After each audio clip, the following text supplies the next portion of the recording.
Laurence Boccolini n'est plus à l'antenne. Après avoir animé les enfants de la télé pendant 2 ans. L'animatrice a appris qu'elle ne serait pas reconduite à la rentrée.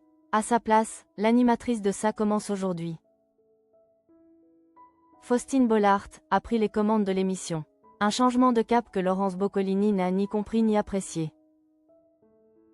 Personne ne m'a expliqué pourquoi, alors que les audiences étaient bonnes et qu'il et Y avait aucun problème, a-t-elle déploré au micro de Jordan Deluxe.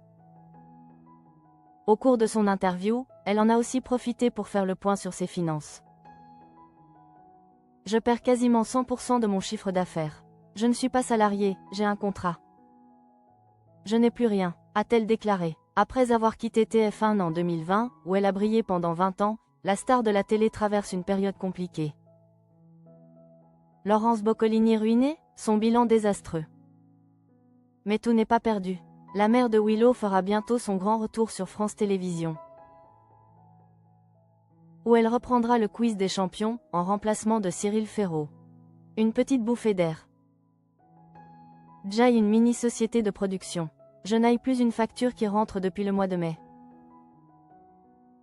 C'est un vide intersidéral, je ne travaille pas, a-t-elle encore regretté. Et côté cachet, les révélations continuent. Pour mot de passe, son jeu culte de France 2 aujourd'hui remplacé, elle confie. Je facture 400 €. J'ai accepté de faire cette émission car j'avais les enfants de la télé à côté. Je participe aux économies qu'on demande au groupe. Avec cette éviction, je ne coûte plus rien à personne. Un témoignage aussi sincère que touchant.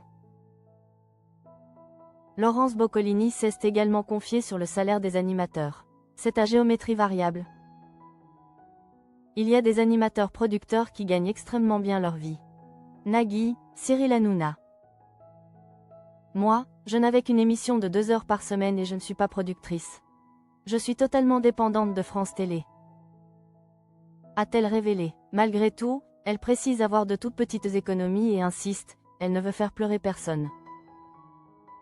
Une honnêteté qui en dit long sur la réalité parfois dure du monde de la télévision.